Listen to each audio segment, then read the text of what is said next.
So the electric field you can think of in a couple of ways. You can think of it as kind of the distortion of the space around a charge, how that charge affects the region of space around it. You can think of it as the acting agent. If a charge is placed in a region where there's an electric field, it will feel a force. Okay? Nice simple equation. The electric force felt by a test charge, any point charge placed in an electric field, depends upon how much charge that test charge has, and it depends upon the electric field it is in. So nice basic little equation. There's no absolute value signs on the Q naught. You need to use the actual value plus positive or negative. So if you have an electric field, we know point charges or spheres, when they create an electric field, the electric field radiates outwards from it. So electric field lines radiate outwards from positive charges. If I had a negative charge creating the electric field lines would be coming in. That's just how they were defined. So they point away from positive charges, they point in towards negative charges. Where the lines are closest together, the field will be strongest. So here, close to the charge, the field is going to be strongest, which should make sense. The stronger the field, the greater the force will be on any charge placed there. If I place a charge here close, the force is going to be much bigger than if I place a charge out here far away. Okay. The electric field for point charges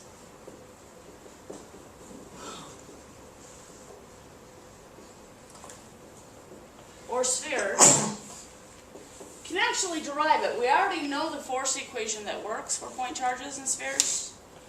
If we divide by Q naught, we get that the electric field is our constant times the charge, whatever the charge on this guy is, the one creating the field, and it is a vector. So we have that r hat term again. The r hat term just reminds us to write it in vector notation.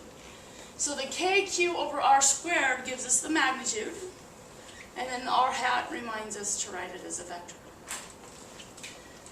So electric field lines always point away, directly away from positive charges. They always point towards negative charges.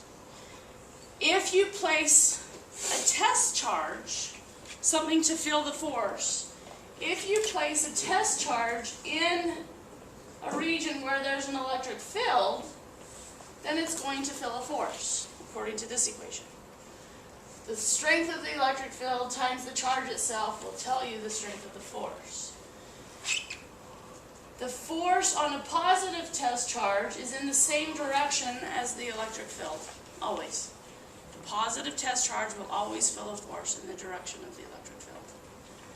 If I took a negative test charge, a negative Q naught, it will always have a force opposite the electric field, which should make sense. It's going to be attracted to the positive charge. Mathematically, you get that because when you put your negative value in for Q naught, you plug it all through, you get a negative answer for the electric force. It means it's opposite the electric field. Now, if you have multiple charges, which is common, it's really fairly easy to find the electric field at a point. You simply need to add each of the electric field values. So, for example, let's say we have a proton and an electron. We know the charge on a proton is 1.6 times 10 to the negative 19 coulombs. We know the charge on an electron is also 1.6, but it's negative 1.6 times 10 to the negative 19 coulombs. If we want to know what the electric field looks like at any point, what direction it's in, we just need to know what point we're interested in. Let's let's say these two charges are separated by a distance of 1 millimeter. And we want to know the value of the electric field halfway in between them. We simply need to find the electric field that the proton creates. We know electric field lines point away, so over here at this point, away from the positive charge, is this way. So the electric field that the proton, I'll put a P for the proton, the electric field that the proton is creating is to the right at that location. The strength of it, we can use our equation up there. We know K is 10 times 10 to the 9th, 9 times 10 to the 9th. We know the charge is 1.6 times 10 to the negative 19 coulombs. We know R, the distance, R is always the distance from the charge to the point you're interested in. So that's going to be 0.5 millimeters. We know it's to the right. So the electric field ends up being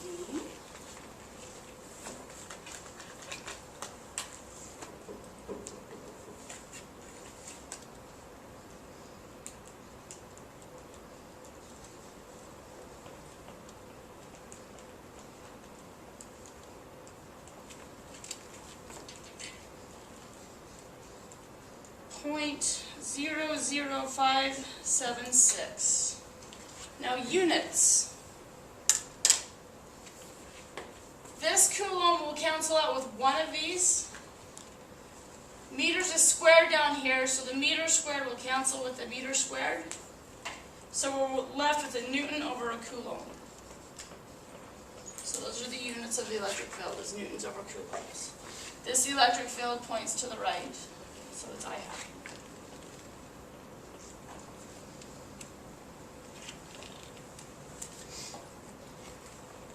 This electron is also contributing to the field at this point. What direction is the electric field right here due to the electron? Also to the right, because the electric fields point towards negative charges. So we have an electric field due to the electron that's to the right.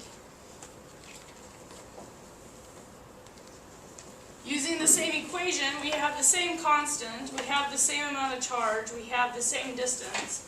So this one will also be 0.00576 newtons per coulomb. And again, in this equation you use the absolute value of the charge and tack the direction on separately. So both of them are to the right. So simply add them together. The net electric field is simply the sum of these two.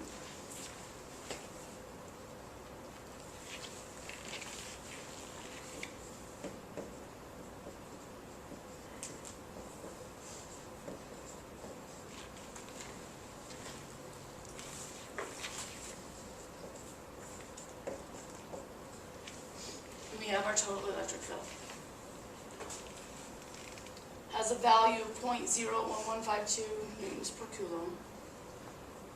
Now technically we shouldn't have that many significant figures, but that's okay. 0.012 newtons per coulomb. And then I hat is the direction to the right. So if we were to draw one vector, let me redraw it over here. If we were to draw one vector to represent the electric field at that point, it would be simply to the right, and that would have a strength of 0.01152. I have a question. Doesn't it matter what charge that point has and what you put in There's there? nothing here. This is just a point in space. There's nothing there. Oh, so you put an electron in though, it's going to be the other way. What will be the other way? Field. No. The field is due to these guys. If you put an electron there, it will feel a force. Its force will go the other way. Okay, field and force aren't the same thing. They're related, but they're not the same thing. So the field is dependent upon these two. So there's nothing here. This is just a point in space. We're just saying that there's an electric field at this point in space. If you place a charge there, then yes, it will feel a force. If you place a positive charge here, the force will be to the right. If you place a positive charge here, the force will be to the left. A negative charge there is what I meant to say. I don't know what came out of my mouth. Sorry. So positive charge placed here will feel a force to the right. A negative charge placed here will feel a force to the left. So the electric field, you can think of the electric field as the acting agent. The electric field is what's causing the force. But you have to have a charge there to fill it. Okay, so it's independent of whatever you place there. Yes, the field is independent of whatever might be there. But right now, we don't have anything there. It's just a point in space. That's it. So it'd be like saying, what's the electric field right here at this point in space? Without anything being there. Okay. Yes? I probably just missed when you said it, but where did the 9 times 10 to the 9 come from? That's the constant. Okay, that is the constant. Great. What if we wanted to know the electric field at a point up here in space? There's nothing there, just at that point in space there's going to be an electric field because it's near some charges. What will the electric field do to this proton look like? What direction will it be in? Be away from it.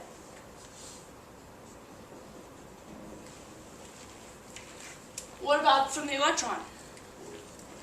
Towards the electron.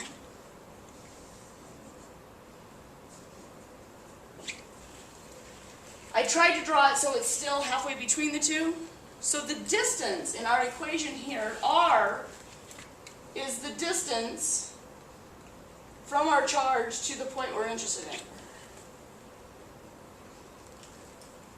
If r is still the same, well, it's not 1 millimeter, but if it's the same as each other, if both r's are the same, we already know the magnitudes of the charge are the same, then these electric fields are going to be the same as well. So what's going to happen when I add them together? What will the result look like? If they have the same r and they have the same q, they're going to have the same magnitude of x components and same magnitude but opposite direction of y components. So the y components will cancel and the x components will add together because they're both in the same direction. So the electric field, the net electric field at that single point is to the right as well. The net result, if we have something like this, electric field ends up looking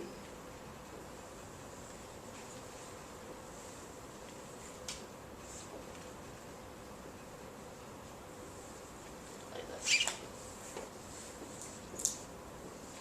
One of our computer problems. Here's the draws.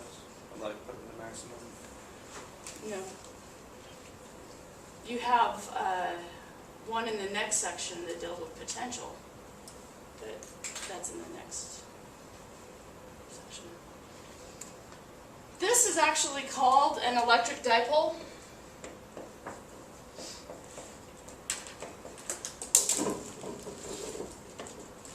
Whenever you have two charges, they're opposite in sign but equal in magnitude, we get what's called an electric dipole. It's also called a dipole moment.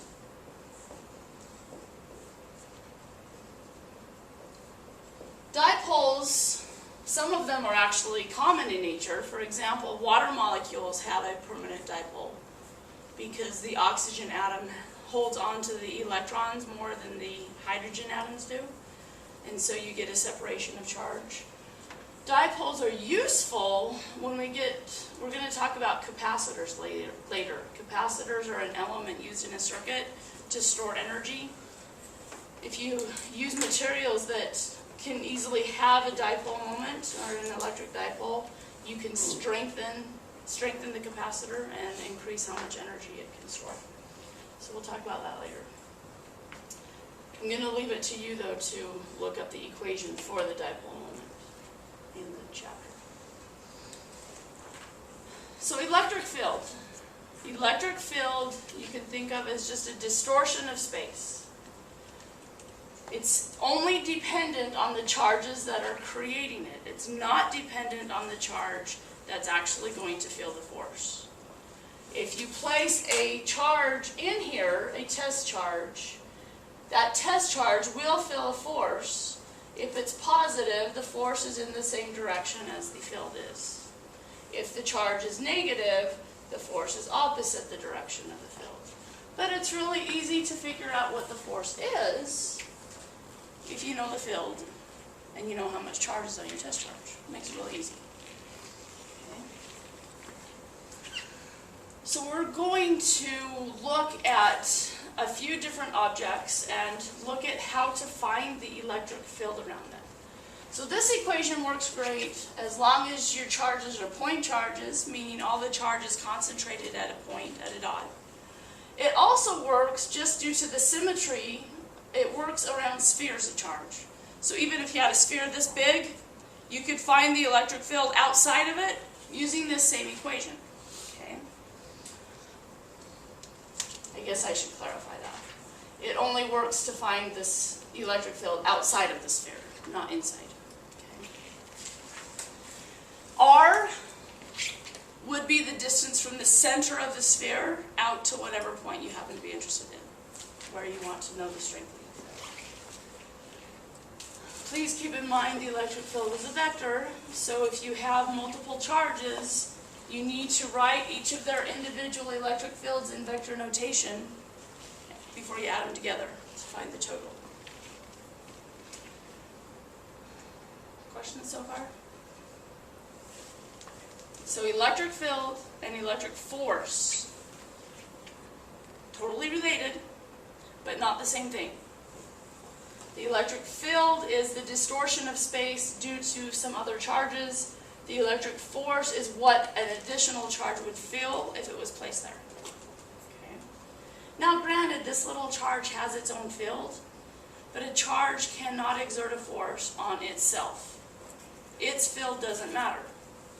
If you're looking for the force on this little charge, you don't care about its own individual electric field. You only care about the electric field due to the other charges.